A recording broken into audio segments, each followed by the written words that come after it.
Hey, Gary's Gulch, welcome back. This is the first of a two-part series, and the topic is why being able to achieve your own business, even if it's a small side gig, and focusing on a strong family unit has always been the keys to an abundant, successful life in America, probably around the world, and will continue to be into the future.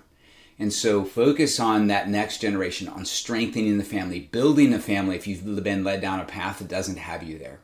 And we're going to talk about why that is here, why that's important. And then in the second episode, I'll introduce some tools and some individuals who are helping me introduce this and make this successful to all of my awesome listeners out there in Gary's Gulch. So one of the premises about this is that business ownership and the family unit are the big deal. They are what are essential for being successful. So why are we talking about this? It's because I'm compelled to explain the journey that I've been on and the understanding I have now about what the key is to long-term, sustained, successful, abundant life. Not just for you, but for generations in the future. And yes, it is agency. Yet when I started off in the previous 250 episodes, we talked about how agency is having control over yourself, that the ultimate freedom is having control over your own body. And that if somebody controls you, you're a slave. You at a minimum don't have the ability to control what is happening in the future. And that's why business ownership is important. So because business ownership is, again, it's the ability for you to have agency in sharing your gifts with the world. And so agency means control over yourself, control over what you do today and what you do into the future. And that means raising your children the way that you want to raise them. And we'll talk about why family unit is also part of that. Let's just go back real quick though and remember that 250 years ago, our founding fathers got together and put down a document. They signed their own death wish death warrant maybe, in a document, Declaration of Independence. And in there it talks about how powers, rights come from God, inalienable rights. They don't come from government. And in fact, the government works for the people. And the government's job is to protect the people and protect those goods and services that they have created. Give them agency. Protect the agency of the individual. It was the first place across the planet where it was said that we work for you, and if you produce something that has value and is valued by other people such that they trade goods and services to you, or they give you money for it, that you can go buy your goods and services or things that you want on this planet, then you get to keep that. It is yours.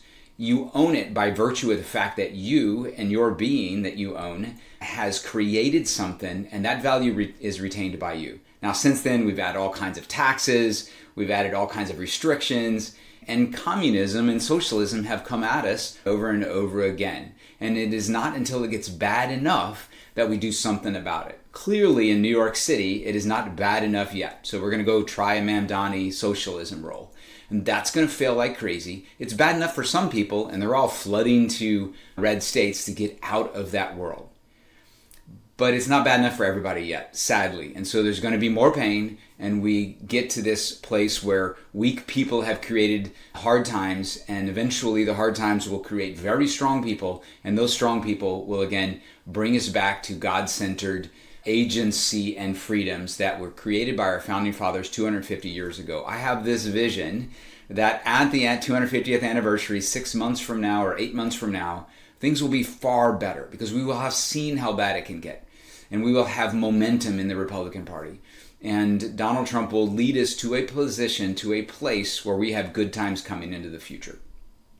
So why is business ownership so important? Let's imagine that your gift to the world is creating a widget. And you work for another company as an executive in that company. And you worked up from the ranks and you're really good at personally making that widget. And that widget adds so much value. If you want, we can call it an iPhone. And it adds so much value, but that it's starting to not be as good as it used to be. Or maybe worse, is actually causing harm, not good.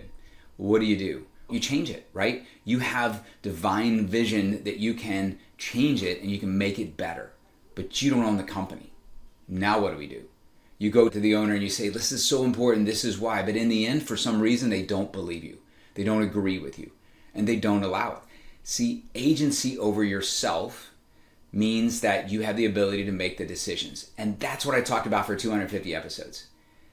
In my own personal journey, and I'm growing here along with everybody in the audience, I have learned that it's not us. We're looking to a skylight for divine intervention. You can say higher power. I'm very comfortable saying it's God. And I have learned over time that being connected to God, living life with God, means that it brings humility into our world. It brings gratitude, a position of gratitude. I can tell you that over the last couple of months, my situation financially, personally, my mindset has all really improved because I wouldn't say trick my body. I set reminders. I set a new habit. Every morning when I get up, I think of gratitude and I give God thanks for the amazing things I have in my life and something specific each time. And then I do the same thing when I go to bed. I didn't make that up, and many people do that already, and I've been suggested to do that by many people over the years. I've just finally started doing it because I got to this point where I needed some help. And I needed a reminder to plug in. Go check in with the person who is designing your life, the entity that is designing your life, and ask God or your higher power, what is it that I'm missing? And it enables you to not take credit for everything successful that's happening in your life. And so it brings that humility, which is so important. It also brings optimism. You have a direct red phone line to the one entity that can change anything on this planet and the solar system. God has the ability and the desire to make you successful. You just have to stay plugged in and stop paying so much attention to what's happening out in the doors and windows. It brings abundance. We're grateful all the time for the amazing things that have happened. This isn't me coming up with this. Jesus in the Bible, numerous times when he was stuck with a challenge that seemed insurmountable. How do I feed all these people? How do I save these people? How do I take this invalid or this person who's terminally ill? And how do I improve them? It's not him. He doesn't go noodle and go figure out or write down his business plan. He simply looked up at God and said, thank you, in advance for what he knew that God was absolutely going to do and wanted to do. And then when Jesus would receive all this praise for being miraculous, being amazing, you're working miracles, Jesus would always say, why do you say these things about me? It's not me, it's God.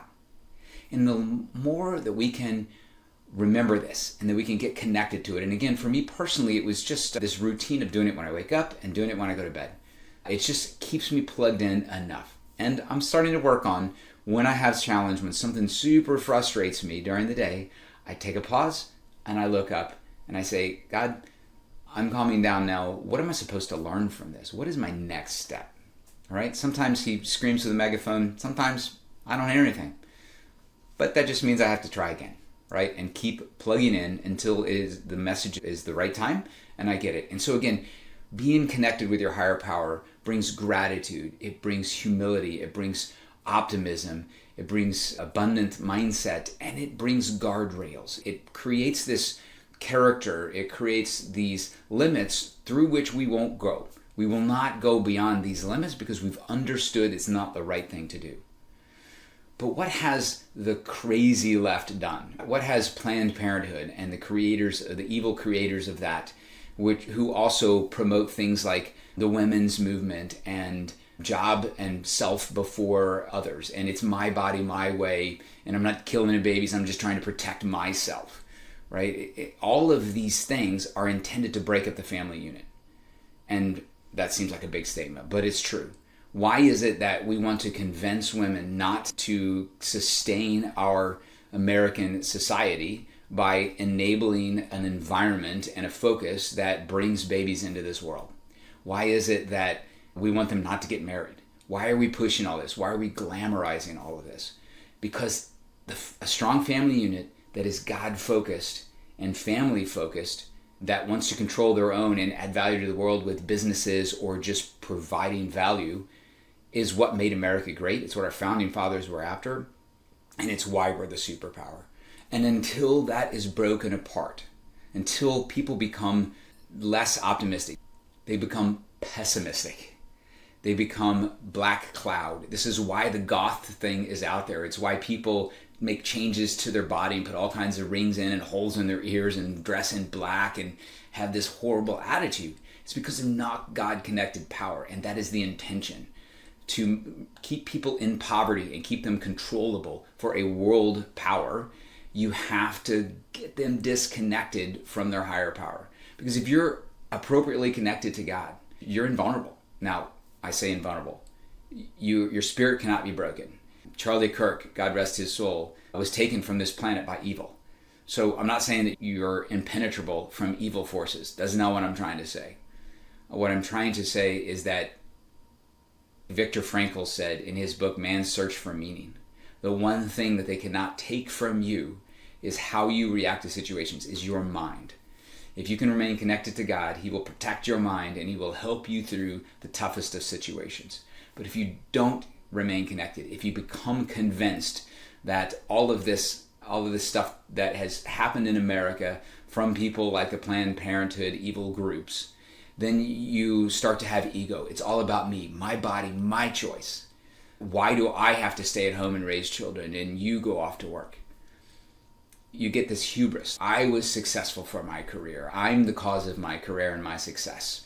It's all about me, right? Ego, hubris, selfishness. It's about me, my body. Yeah, maybe that little baby or maybe the future generations aren't going to have it. That's their time. This is my time.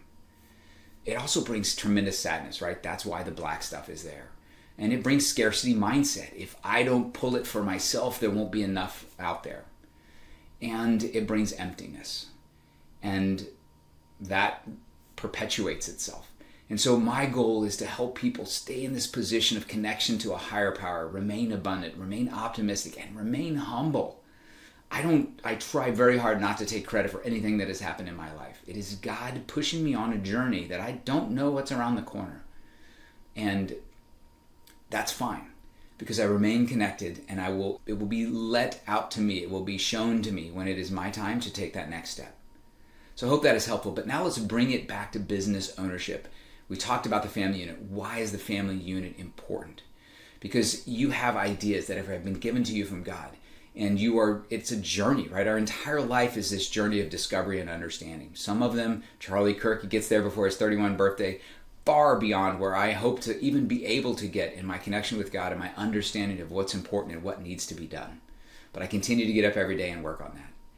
So some of us get there faster, but our entire lives, however that long they are, this journey to understanding and to helping others around us, because we are all children of God, and it is important to bring as many children as we can back to God and help them understand that the way to prosperity and abundance and optimism and a wonderful life that you can perpetuate with others into the future is to create a family and to help them understand the things you have learned so that they have a leg up, so that the generation after that has an even better leg up. And we strengthen the freedoms in a community that is God-centered and is focused on adding value to others so that we can retain control over our own world.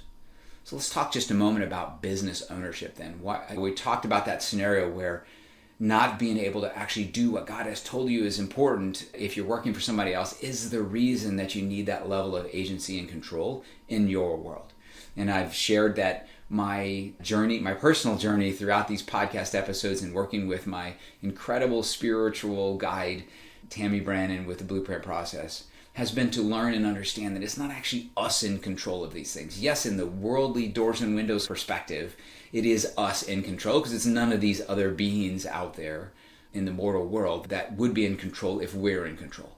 But it's not actually us. We are that instrument that is plugged in directly with the amazing red phone to God, who is receiving the download and then using that to better the world around us. So business ownership allows you to do that one to many, and meaning that you can serve so many more people. And you're able to do it in the way in which you are being continually explained and shown is the way to do it. Okay, so I've inspired you, hopefully, for business ownership. And real estate is a business, and so something else. So anything that you control, it's not about getting an ego and having a big net worth and showing others what you can do and what you want to do and what you are able to do. What it is about is being that efficient conduit from God out into the world, sharing your vision that you have received and sharing your talents with others and doing it in a big way that you're in control of.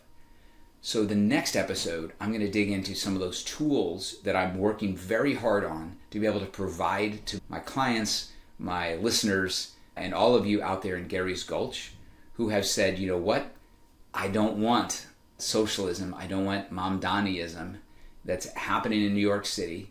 We're getting really close to Atlas Shrugged and New York City, where Philadelphia and New York City, where it was set, which is people being taken over by the globalists and the people who want socialism. They want to keep the people in poverty. So that's getting very close there.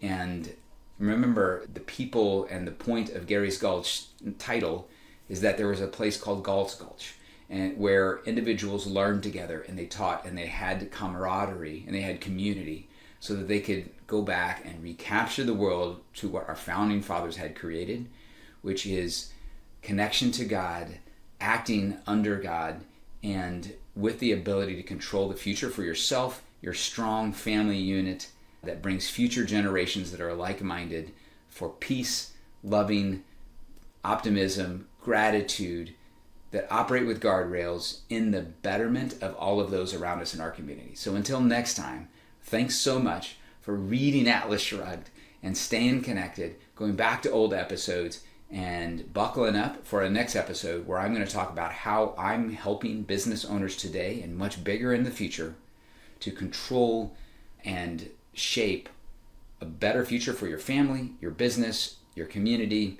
and the world. Thanks so much, and until next time, go make something amazing happen in Gary's Gulch.